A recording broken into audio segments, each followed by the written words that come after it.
उपासना के मार्ग में उपासक को ऐसी दृढ़ भावना बनानी है कि चाहे हमारे शरीर को भयानक पीड़ा मिले, अपमान मिले, तिरस्कार मिले, चाहे हमारा मन हमारे खिलाफ हो जाए, भोगों में आकर्षित कर दे, या विश्व हमारी निंदा करने लगे, मुझे किंचन मात्र भी कोई भय नहीं, अपने मार्ग में अटल रहूंगा। ये शपथ पूर्वक मार्ग चलना चाहिए। प्रारंभ में ही ये शपथ खा लेनी चाहिए, अब मैं प्रभु के मार्ग को नहीं छोड़ सकता, चाहे जितनी पीड़ा दी जाए या प्रलोभन दिया जाए। हर सुख का प्रलोभन माया देगी, प्रभु को नहीं छोड़ना है। जो उपासक सुख का लक्ष्य करके इस मार्ग में चलता है वो भ्रष्ट हो जाता है। वासनाएं साधना से दब जाती है, मिटती हैं भगवत साक्षात्कार या ब्रह्मबोध से। भगवत साक्षात्कार या ब्रह्मबोध तक पहुंचने के लिए उपासक को बहुत ही स्वभाव में गंभीरता, सहनशीलता ये लानी ही होगी। अगर वो गंभीर स्वभाव का नहीं है, अपनी बातें दूसरों से बताएगा तो परमार्थ से वंचित हो जाएगा। अनुभव की बातें या अपनी कमी की बातें दोनों नहीं बतानी। इष्ट देव जान रहे हैं, गुरुदेव जान रहे हैं। दूसरा कोई हमारे हृदय का परिवर्तन नहीं कर सकता। अगर हमारे हृदय का परिवर्तन कर सकता है तो हमारा आराध्य देव कर सकता है। आराध्य देव सर्वज्ञ है, इसलिए मुझे कहने की जरूरत नहीं। जो अनुभव हो रहा है उसे गुप्त रखो, क्योंकि वही अनुभव परमात्मा साक्षात्कार की मंजिल दृढ़ कर देगा। अगर अनुभव बताने लगे तो खाली हो जाओगे, परमार्थ में चलने की योग्यता खो दोगे। इस बात को धैर्यपूर्वक समझिए। चाहे जितना कष्ट हमें मिले, शारीरिक या मानसिक, हम प्रभु के मार्ग को अब छोड़ने वाले नहीं। ये शपथ खानी चाहिए। हम प्रभु के मार्ग में जैसे हैं वैसे ही चलेंगे। जितना सुधार प्रभु कराते जा रहे हैं उतना होता जा रहा है। हम प्रभु के मार्ग को नहीं छोड़ेंगे, चाहे जैसी परिस्थिति आ जाए।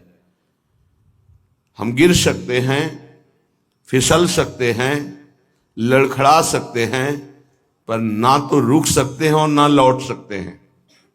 ये शपथ खानी चाहिए। अगर ये निष्ठा नहीं है तो फिर बहुत बड़ा भयावह दृश्य उपस्थित करेगी माया, भीतर और बाहर से। समय आएगा आप लड़खड़ा जाएंगे। आपको प्रलोभन ऐसा मिलेगा कि आप इसे छोड़ करके माया में रमण करें। प्रलोभन में बहुत मिठास नजर आती, पर होता बहुत जहर है। सकामता उत्पन्न होते ही जो जलन होती है वो सकामी पुरुष नहीं जानते, वो भगवत मार्ग के पथिक जानते हैं कि कामना कितना बड़ा जहर है और कैसे जलाती है रात दिन। इसलिए उपासक को निष्कामता पर ही अपनी स्थिति स्थापित करनी चाहिए। सकामता को तत्काल काटना चाहिए। अगर सकामता रही तो 20 वर्ष साधन करने के बाद भी वो भ्रष्ट हो जाएगा। इस शब्द को बहुत सूक्ष्मता से अनुभवपूर्वक बोल रहे हैं।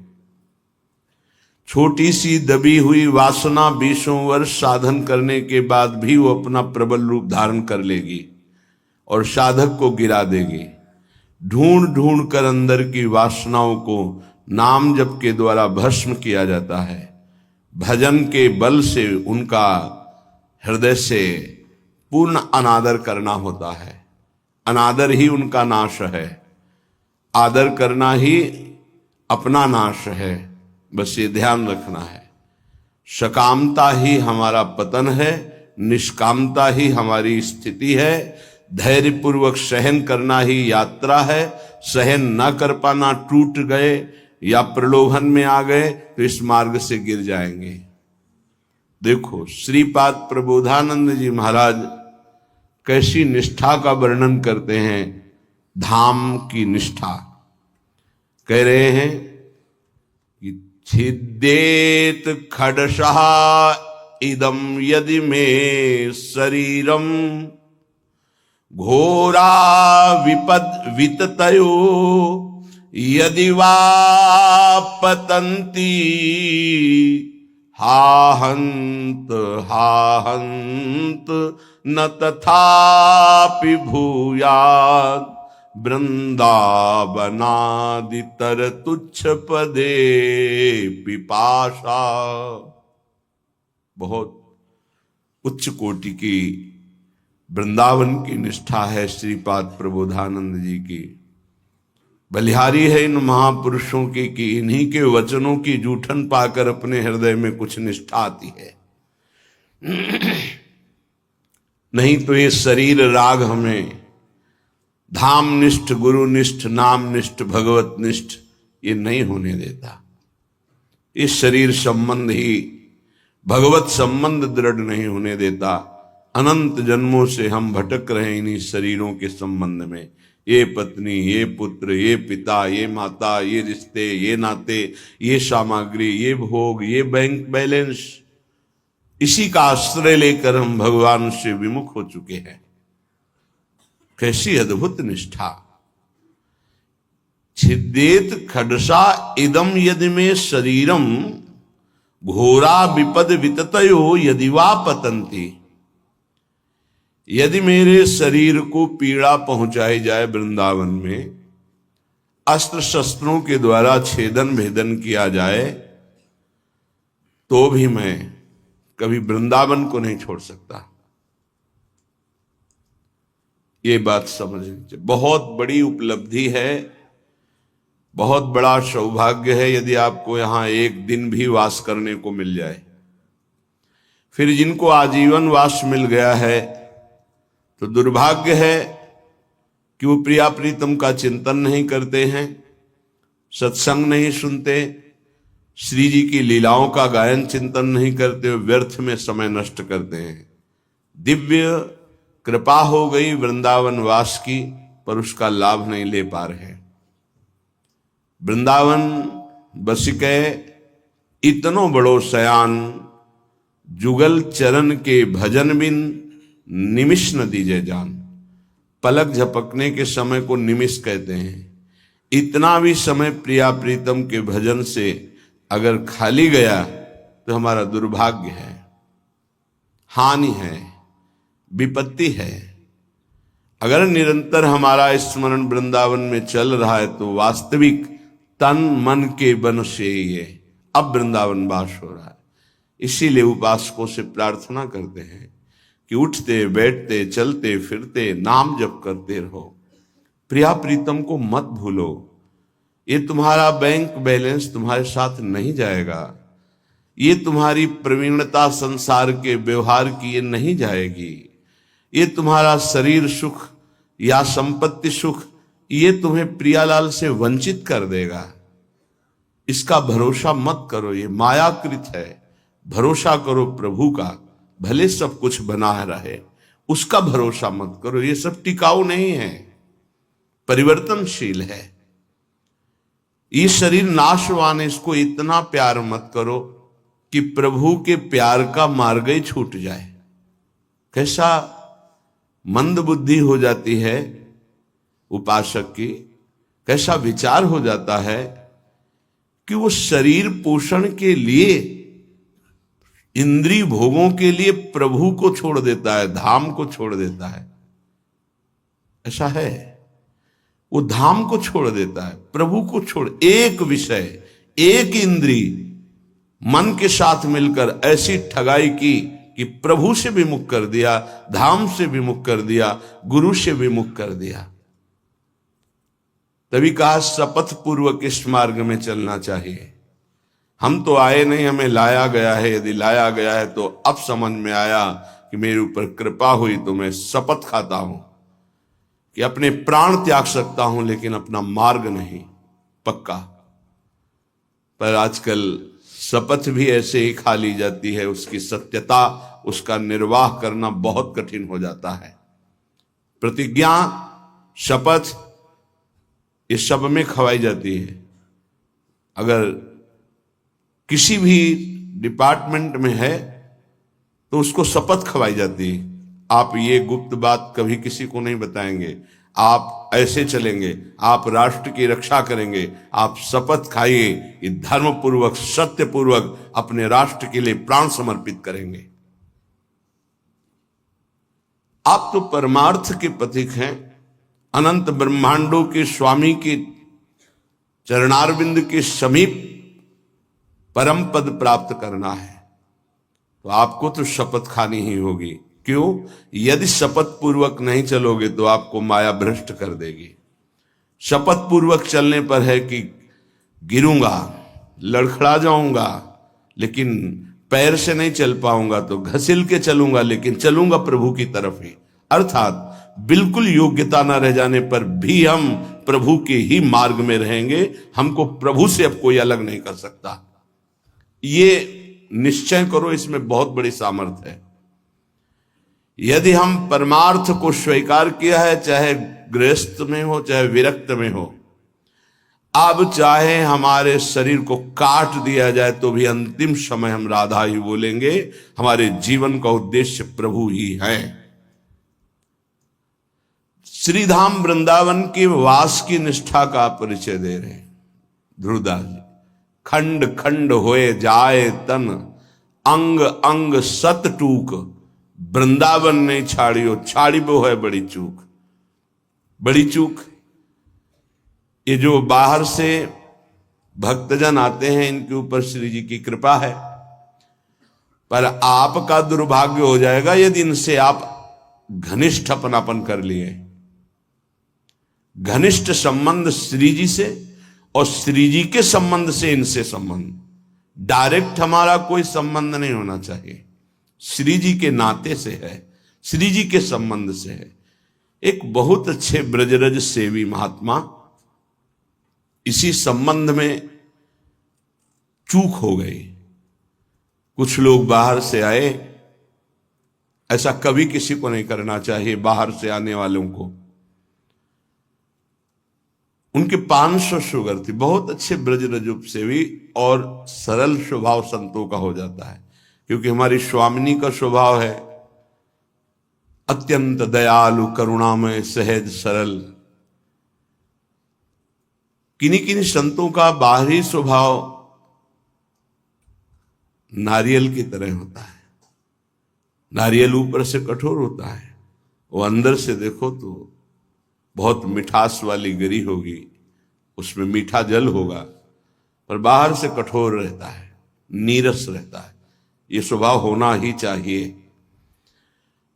निर्विकार परम पद की प्राप्ति के लिए हर साधक का स्वभाव इस नारियल की तरह होना चाहिए। बाहर से नीरस, जटिल, कठोर, अंदर से सुकोमल।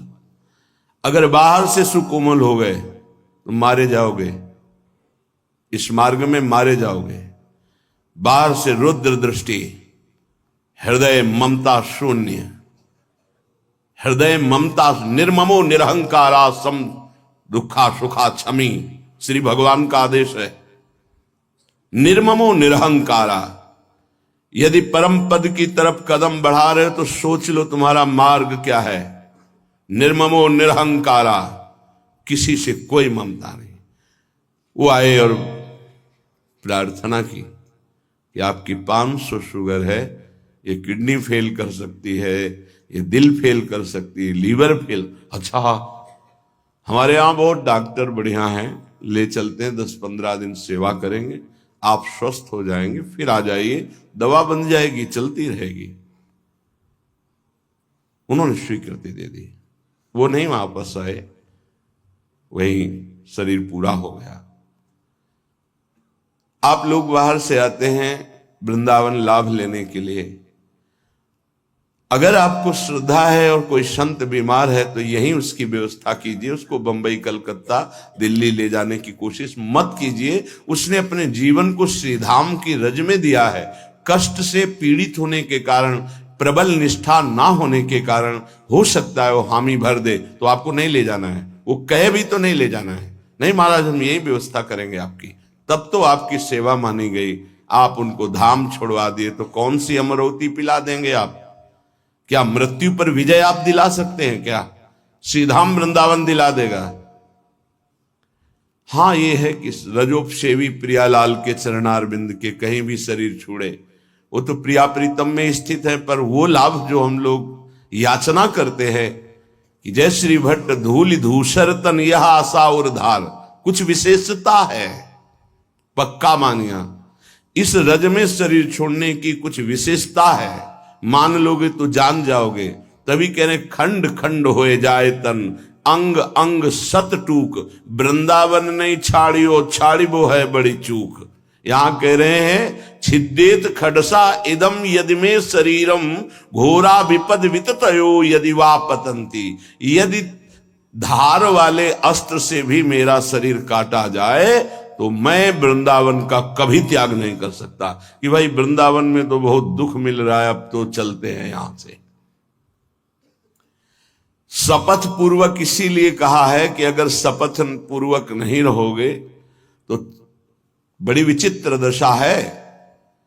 हमारा धाम और धामी श्यामा श्याम बड़े कृपालु हैं, यदि आप जाना चाहते हो रोकेंगे नहीं, और नहीं जाना चाहते हो तो कभी जाना नहीं पड़ेगा, किसी भी कार्य के लिए नहीं जाना पड़ेगा। ये अपने अनुभव की बात कह रहा हूं, किसी भी कार्य के लिए नहीं जाना। और आपने निश्चय किया है कि बाहर जाकर ही हमारा काम चलेगा, तो पक्का बिना बाहर जाए आपका काम ही नहीं चल सकता। और आपने निश्चय किया है कि श्रीधाम वृंदावन नहीं छोड़ूंगा चाहे मर जाऊं, तो हर व्यवस्था जो तुम बाहर से नहीं कर सकते घर बैठे हो जाएगी, क्योंकि स्वामी जी के चरणों में स्वयं अनंत लोकों की सिद्धियां लुटती रहती है। विश्वास, धैर्य, सहनशीलता ये चाहिए इस मार्ग में। अगर सहनशील नहीं हो, विश्वास नहीं है, तो फिर आप टूट जाओगे, कितना कष्ट सहूं। आपको विश्वास दिलाते हैं इस स्थान का विशेष प्रभाव है धाम का, कि यहां विशेष कष्ट प्रभावित नहीं कर पाता। कलह कलेश न व्यापह ईठा, इठौर विश्व ते न्यारी। यहां कष्ट भी आएगा तो बहुत सीमित रूप रखकर आएगा, वही बाहर जब आपके ऊपर प्रभाव डालेगा तो बड़ा भारी दुख होगा। प्रारब्ध भी आएगा तो शासित होकर आएगा प्रियाजू से, वो स्वतंत्र रूप से आक्रमण नहीं कर पाएगा, बाहर स्वतंत्र रूप से आक्रमण कर देगा। यदि घोर घोर विपत्तियां आकर हमको घेर ले तो भी हम वृंदावन नहीं छोड़ेंगे। ये शपथ पूर्वक रहना चाहिए। घोर विपद विततयो यदि वा पतंती, घोर विपत्ति आ जाए तो भी मैं अपनी निष्ठा से नहीं गिरूंगा, काट डाला जाऊं तो भी, घोर विपत्तियां दुख आ जाए तो भी मैं श्रीधाम वृंदावन को नहीं छोड़ने वाला। हा हंत हंत न तथापि भूयाद, वृंदावनादितर तुच्छ पदे पिपाशा। हाय हाय, श्रीपाद कह रहे हाय हाय, जो वृंदावन का वास मिला और उसे छोड़ करके किसी भी लाभ के लिए बाहर जाते हैं तो हाय हाय।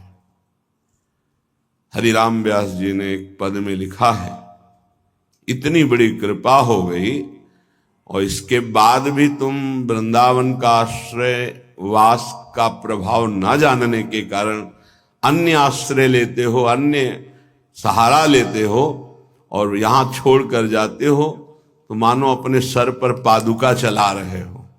अच्छा, स्वयं पतित पत्रकाण्यमृतवत् सुधा भक्षयन्, तृषाह मिहिर नंदिनी शुचि पयोंजलि भी पिबन, कदा मधुर राधिका रमण रास केली स्थली, बिलोक्य रसमग्न धीर दिवसामि वृंदावनम। ये प्रायः तैयारी की जाती है ध्यान रखना। जैसे किसी को आर्मी में जाना है तो दौड़ भाग ये सब, पहलवानी करना है तो दंड बैठक खान पान और युद्ध की कलाएं, कुश्ती की कलाएं सीखता है। ऐसे ही हम भगवत मार्ग में चल रहे हैं तो हमें पुष्ट भी होना है और युक्तियां भी सीखनी कि शत्रु को कैसे पराजित करना है, क्योंकि हमारे शत्रु अंतर में बैठे हुए हैं। हमारा एक भी शत्रु बाहर नहीं होना चाहिए। किसी से राग द्वेष नहीं, अंदर की वृत्ति से हमारी दुश्मनी है जो भगवत विमुख करने वाली है, उसको पछाड़ना है। तो कह रहे स्वयं पतित पत्रकाण्यमृत वत क्षुधा भक्षयन। अगर वृंदावन में हमें भोजन नहीं मिला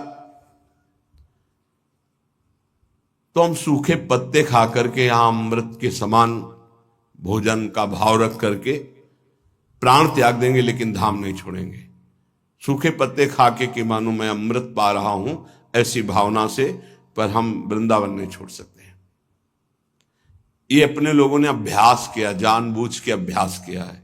ऐसी वृत्ति धारण की गई कि अगर हमको भोजन न मिले तो कई दिन तक हम भूखे रह सकते हैं और हमारे भजन में विक्षेप नहीं पड़ना चाहिए, और उसका अभ्यास पूरे जीवन चलाया गया। जब तक हम साधन पक्ष में हैं तब तक अभ्यास पूरा दृढ़ कर लेना चाहिए कि अगर हमें 4-5 दिन भोजन ना मिले तो हम भजन में विक्षेप ना पड़े, ऐसा अभ्यास कर लें। हम एकांत में बैठकर भजन करें, हम समाज में बैठकर भजन करें, हम बाजार में खड़े होकर भजन करें, हम यमुना के किनारे भजन, हमारा भजन का अभ्यास कहीं भी हमें बाधा ना पहुंचा पावे, ऐसा होना चाहिए। हमारी निष्ठा कितनी है, जरा विचार करके देखो कितनी है। तृषा मिहिर नंदिनी सुच पयोंजलि भी पिवन। अगर प्यास लगेगी तो उसे जल से बुझा देंगे। गंगा जल में बड़ी सामर्थ्य रही है। अब आगे आपका तो हमें पता नहीं, लगभग 25-26 वर्ष हो गए वृंदावन की निष्ठा का जो स्वरूप गुरुदेव और रजरानी की कृपा से आया पालन हो रहा है। आगे श्री जी जाने। गंगा जल के पान करते ही, जैसे मां का दुग्ध पान करते ही बालक को भोजन की आवश्यकता नहीं होती, छोटे बालक को, ऐसे ही गंगा जी दुलार करती थी। गंगा जी में कभी हमें नदी भाव नहीं आया, कभी जल भाव नहीं आया, बस यही लगता था मां और मां का अमृत। अंधेरे पे जाके जब गले से खड़े हो जाते तो कभी कभी मन कहता मगरमच्छ ना आ जाए, तो कहते उसके ऊपर हमारी मां भी विराजमान होंगी। मगरमच्छ सवारी है गंगा मैया की, तू चिंता क्यों करता है? जब गंगा जी है तो तेरे को क्या चिंता? खड़े हुए मंत्र जप कर रहे। निष्ठाएं ऐसे थोड़ी परिपक्व होती है। हर सुविधा प्राप्त हो गई, कभी अपने को कसने की कोशिश नहीं कर रहे तो मन तुमको कस रहा है। आज ये मिल जाता तो अच्छा, तो कभी एकांत में रो करके बोले कि आज श्री जी मिल जाती तो अच्छा, जीवन की यात्रा पूर्ण हो जाती। का आज कहीं श्याम सुंदर मिल जाते, कहीं लाडली लाल मिल जाते, कभी ऐसी आकांक्षा। बड़ा दुख होता है हृदय में कि साधक आकांक्षा विषयों की करता है, वस्तुओं की करता है, वो प्रियालाल की क्यों नहीं करता है? क्या प्रियालाल को तुमने अपना नहीं माना है? क्या जगत के भोग तुम्हारी सुख सामग्री हैं? कैसे तुम साधक हो? कैसे तुम भगवत मार्ग के पथिक हो? कदा मधुर राधिका रमण रास केलस्थली बिलोक के रस मग्न धी रधिवशामि वृंदावनम। मेरी ऐसी वृत्ति कब होगी कि मैं वृंदावन को देख देख कर रोऊंगा कि ये वही स्थान है जहां हमारे प्रिया प्रीतम रह रहे हैं और खेल रहे हैं और मेरे नेत्र देख नहीं पा रहे हैं। कब ऐसा वृंदावन कृपा करेगा कि मैं देख देख करके मगन हूं कि मेरे प्रिया प्रीतम कैसे रास कर रहे, मेरे प्रिया प्रीतम कैसे वन विहार कर रहे, मेरे प्रिया प्रीतम कैसे झूला झूल रहे, मेरे प्रिया प्रीतम कैसे जल विहार कर रहे, नौका विहार कर रहे। साक्षात पुरौ श्री पुरुषोत्तमांघि सेवा रसादप्यधिको रसौघा चंदेत वृंदा विपिनेप्य दृष्टे राधा प्रियेत्रोद्धव एव साक्षी। पुरुषोत्तम भगवान वासुदेव देवकी नंदन का निरंतर सानिध्य प्राप्त करके भी जिनको प्रेम का परिचय प्राप्त नहीं हो पाया, और वो जब वृंदावन की रज में आए तो बिना किसी साधन के प्रेम प्राप्त हो गया। इसके साक्षी उद्धव जी हैं। श्रीपाद कह रहे हैं कोई उनको साधन नहीं करना पड़ा, गोपी जनों के दर्शन, संभाषण, चरण धूलि, इसका स्पर्श होते ही प्रेम का प्रादुर्भाव हो गया। क्योंकि तैयार भूमि थी, भूमि तैयार थी, बीज के अंकुरण में देर नहीं लगी। अपने लोगों के ऊपर कृपा है, उसी रज में बैठे हैं, उसी रज में वास करते हैं, पर भूमि तैयार नहीं है। रोज ये सत्संग हो रहा है तो मानो किसान जैसे अपनी खेती को जोत करके उसे तैयार करता है, ऐसे मानो सत्संग आपके हृदय की भूमि को तैयार, ये जो शपथ पूर्वक चलिए, ये भूमि तैयार की जा रही है। लेकिन आप देखिए कहां साधक भूमि तैयार कर पाता है अपने हृदय की। जहां थोड़ी सी प्रतिकूलता की छाया भी आई कि भाग खड़ा हुआ। प्रतिकूलता नहीं आई, अभी प्रतिकूलता तो जानते नहीं, प्रतिकूलता की छाया आई कि भाग खड़ा हुआ। जो राधा प्रिय इस वृंदावन में वास स्वीकार करके रहनी से रहता है, तो बिना किसी अन्य साधन के उसके हृदय में प्रेम प्रवाहित हो जाता है। इस बात के साक्षी हैं उद्धव जी, कोई साधन नहीं हुआ। जब वृंदावन आए तो इस रज की कृपा से ऐसे महाप्रेमी हुए। भगवान की कृपा से आज भी गिरिराज जी की तलहटी में वो अव्यक्त रूप से विराजमान रहते, कभी तलहटी नहीं छोड़ते। प्रकट में बद्री बन गए, लेकिन अप्रकट में यही रहते हैं गिरिराज जी की तलहटी में। उद्धव कुंड परिक्रमा मार्ग में मिलता है, उसी क्षेत्र में श्री उद्धव जी महाराज विराजमान रहते हैं। हमारे हृदय में यह अनुभव होना चाहिए कि हमारे ऊपर प्रभु की विशेष कृपा है। बस उस कृपा का अवगाहन, कभी दिव्यता की तरफ सोचिए। अपनी इंद्रियां और मन ये पार्थिव भोगों की तरफ ही सोचता रहता है। कोई पार्थिव व्यक्ति अनुकूल हो जाए तो हम नाच पड़ते हैं। प्रियालाल तुम्हें प्यार कर रहे हैं, तुम्हें नहीं दिखाई दे रहा, तुम्हारी समझ में नहीं आ रहा कि तुम्हें श्यामा से हम प्यार कर रहे हैं, इतना प्यार कर रहे हैं। हम मांग कर रहे हैं पार्थिव व्यक्ति के प्यार की, कोई प्रगट में मनुष्य हमें प्यार करे। हम मांग कर रहे हैं इंद्रियों के भोगों की। सच्चिदानंद सुख देने के लिए हरि गुरु तैयार है, हमें वो नहीं चाहिए। यही दुर्भाग्य है हमारा। उपासक सावधान, बहुत जन्म भोग चुके हो, बहुत जन्म तुम किसी ना किसी के होते रहे हो। इस बार केवल श्री जी के इस शरीर को धरोहर की तरह हरि गुरु को समर्पित कर दो। ये आपकी वस्तु है, इस पर अब मेरा कोई अधिकार नहीं, तो हरि गुरु आपको समर्पित कर देंगे। लो, हमारा संपूर्ण वैभव आपका है। आप करके तो देखो, बड़ा सस्ता सौदा है। शरीर तो तुम माया में कितनी बार समर्पित कर चुके हो। एक बार मायाधीश प्रभु श्री जुगल सरकार